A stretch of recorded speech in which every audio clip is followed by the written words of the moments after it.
होली पूरी मनेगी और साथ साथ मुस्लिम मौलवी और धर्मगुरुओं से कि जुमे का समय 2 घंटे आगे बढ़ा दें। दोस्तों, क्या आप जानते हैं रमजान के मौके पर योगी सरकार ने वो कौन से 5 नियम लागू किए हैं जिन्हें सुनने के बाद हर कोई चौकन्ना हो गया है?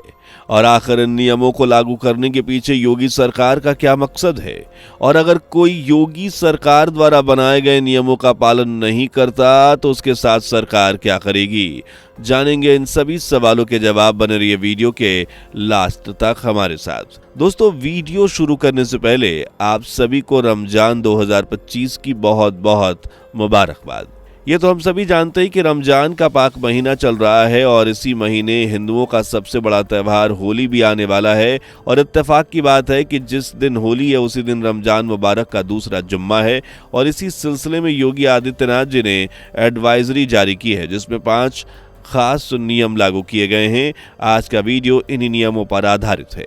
वैसे या तो हम सभी जानते हैं कि योगी आदित्यनाथ एक पक्के सनातनी हैं और जब से उत्तर प्रदेश के मुख्यमंत्री की बागडोर योगी आदित्यनाथ के कंधों पर आई है तब से मुस्लिम त्यौहार आते हैं और हर मुस्लिम शख्स के मन में यही दुविधा होती है कि पता नहीं इस बार योगी सरकार क्या नियम पारित करेगी या फिर इस बार वह ये त्यौहार मना भी पाएंगे या नहीं, क्योंकि योगी सरकार के आने के बाद से पहले मुहर्रम, फिर बकरा ईद और उसके बाद ईद पर और अब रमज़ान को लेकर एडवाइजरी जारी कर दी गई है। रमज़ान को मद्देनज़र रखते हुए योगी सरकार ने अपने 5 खास नियमों को पारित किया है और अपने अधिकारियों को इन नियमों को सख्ती से पालन करने की हिदायत दी है और ये भी कहा है कि जो शख्स इन नियमों का उल्लंघन करता है उसके साथ सख्ती से बर्ताव किया जाए।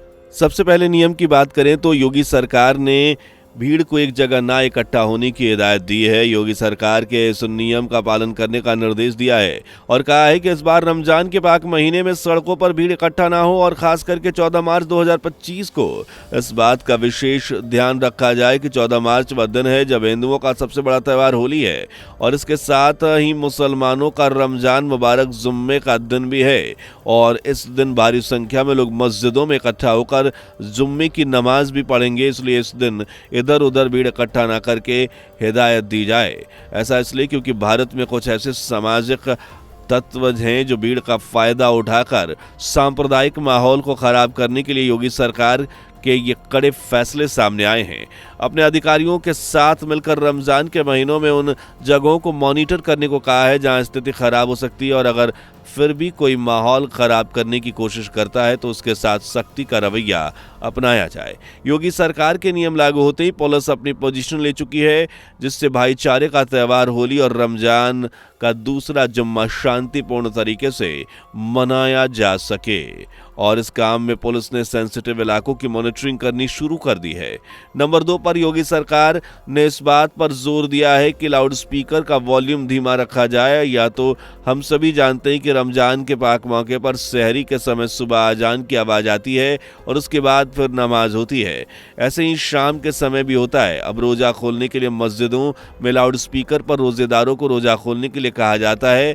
इसी बात का ध्यान रखते हुए योगी सरकार ने इस पर एडवाइजरी जारी की जिससे उन्होंने अपने अधिकारियों को मस्जिद के ऊपर लगे लाउड स्पीकर की आवाज को धीमा रखने के लिए कहा और पुलिस अधिकारियों को इस काम पर लगा भी दिया गया है। योगी सरकार ने जो अपना तीसरा सख्त निर्देश जारी किया वो ये है कि इस बार रमजान के महीने पे हर उस जगह पर ड्रोन कैमरे से निगरानी रखी जाए जहां पर माहौल खराब होने के अंदेशे नजर आ रहे हों। आपको बता दें कि साथ ही साथ योगी सरकार ने अपने अधिकारियों से ऐसी जगहों पर धारा 144 लागू करने की मांग की है। इतना ही नहीं, ऐसी जगहों पर सिविल ड्रेस में भी अधिकारियों को तैनात करने के लिए बात कहा गया है। फीमेल और मेल पुलिस को भी तैनात किया जाएगा जो ये ध्यान रखेंगे कि लोग धारा 144 का पालन कर रहे हैं या नहीं, सरकार के नियमों को मान रहे हैं या नहीं और सबसे बड़ी चीज कि कोई माहौल बिगाड़ने की कोशिश तो नहीं कर रहा। इसके अलावा योगी सरकार ने गाड़ियों और बाइक्स की चेकिंग पर जोर दिया है। ऐसी सिचुएशन में कोई पुलिस कार्रवाई के आड़ में आए तो फौरन ही उसे ऊपर ही सख्त कार्रवाई करने के आदेश दिए गए हैं। इसके अलावा एक और खास बात जो योगी सरकार ने कही है वो ये है कि इस बार कोई भी मुस्लिम मस्जिद के बाहर यानी सड़क पर नमाज अदा ना करे। अगर मस्जिद में एक बार में लोग नहीं आ पा रहे हैं तो 2 बार में वो नमाज पढ़ सकते हैं, लेकिन मस्जिद के अंदर ही नमाज अदा की जाए। और इसलिए बड़ी बड़ी मस्जिदों के बाहर पुलिस का एक जत्था मौजूद रहेगा ताकि किसी भी तरह से माहौल खराब होने की गुंजाइश ही ना हो। चौथे नियम की हम बात करें तो वह सोशल मीडिया से जुड़ा हुआ है। दरअसल इस बार योगी सरकार ने सोशल मीडिया पर निगरानी रखने के नियम पारित किए हैं, जिसमें रमजान के महीने में 24 घंटे सोशल मीडिया पर निगरानी रखी जा रही है, जिससे सोशल मीडिया के जरिए किसी भी तरह की कोई खबर या यूं कहे गलत मैसेज फॉरवर्ड ना किया जाए और कोई भी किसी भी तरह के आपत्तिजनक पोस्ट ना डाले। स्पेशली 14 मार्च के दिन इस बात पर विशेष जोर दिया गया है क्योंकि इस दिन हिंदुओं का बड़ा त्योहार होली भी है और मुसलमानों के रमजान का जुम्मा भी है। इसलिए सोशल मीडिया पर निगरानी रखने की बात कही गई है। अगर फिर भी कोई सोशल मीडिया के जरिए गलत पोस्ट फैलाने का काम करता है या भड़काऊ बयान देता है तो उनके खिलाफ 0 टॉलरेंस पॉलिसी भी अपनाई जाएगी।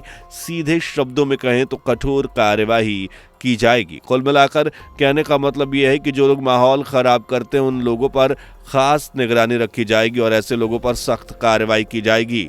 5वां नियम योगी सरकार ने धर्म गुरुओं के लिए पारित किया है, जिन्होंने मुस्लिम धर्म गुरुओं से अपील की है कि वह मुस्लिम लोगों को समझाने का काम करें और इस बात का ख्याल रखें कि Lucknow Islamic centre of India के अध्यक्ष मौलाना खालिद रशीद फिरंगी ने भी एडवाइजरी जारी की है, जिसमें उन्होंने मुस्लिम लोगों को रमजान के मुबारक मौके पर अच्छे काम करने की सलाह देते हुए आपसी भाईचारे का माहौल कायम रखने की गुजारिश की है। साथ ही उन्होंने इस बात की भी गुजारिश की है कि सहरी के समय बेवजह शोर न करें, जिससे आपके आसपास के लोगों को किसी भी तरह की कोई परेशानी न झेलनी पड़े और अपने आसपास के लोगों का हर तरीके से ख्याल रखें और बार बार सहरी के लिए माइक पर ऐलान ना करने के लिए भी कहा है, जिससे सुबह के वक्त किसी भी तरीके का कोई डिस्टर्बेंस ना हो। इसके लिए लोगों को अपनी गाड़ी पार्क करने के लिए पार्किंग का इस्तेमाल करने के लिए कहा गया, जिससे आने जाने वाले लोगों को भी किसी प्रकार की परेशानी ना हो। इसके अलावा मौलाना रशीद फिरंगी ने लोगों से ये भी गुजारिश की है कि रमजान के पाक मौके पर जब आप गरीबों को रोज़ा अफ्तार कराएं, क्योंकि यह रमज़ान का पाक महीना है जिसे रहमतों वाला महीना कहा जाता है, इसलिए इस महीने में अल्लाह की इबादत के साथ साथ नेक और अच्छे काम पर जोर दें। लेकिन ध्यान रखें कि इस महीने में कोई भी ऐसा गलत काम ना करे जिससे आपको किसी भी परेशानी का सामना करना पड़े। कहने का मतलब है कि इस महीने में कोई ऐसा गलत काम ना करें जिससे आपको परेशानी उठानी पड़े। तो सभी को इन 5 नियमों का सख्ती से पालन करना होगा और रमज़ान के पाक मौके पर सभी को बुराइयों से दूर रहकर अच्छे काम करने होंगे। चलिए अब आपको औरतों से जुड़े कुछ ऐसे काम बताते हैं जिनके बारे में अल्लाह के प्यारे नबी ने बताया है कि अगर औरतें रमज़ान से पहले ये 3 काम करना बंद कर दे तो उनके लिए बेहतर होगा, नहीं तो उनके रोज़े और उनकी इबादत अल्लाह कबूल नहीं करेगा। कहा गया कि रमज़ान केवल खाने पीने भूखे प्यासे रहने का नाम नहीं बल्कि नज़र की पाकीज़गी भी ज़रूरी है। अगर कोई औरत रमज़ान के पाक महीने में पर्दा नहीं करती और अपनी ज़ुबान से अपशब्द निकालती है तो समझ लो कि ऐसी औरत की रमज़ान में की गई इबादत अल्लाह कबूल नहीं करता। और कोई औरत रमज़ान के पाक महीने में अपनी ज़ुबान पर कंट्रोल नहीं रख पाती तो उसका रोज़ा रखना ना के बराबर है, क्योंकि रोज़ा सिर्फ शरीर से नहीं बल्कि दिल ज़ुबान से भी रखा जाता है। और अगर हम अपनी ज़ुबान से गलत शब्दों का इस्तेमाल करते हैं तो उनका रोज़ा ऊपर वाला कबूल नहीं करता।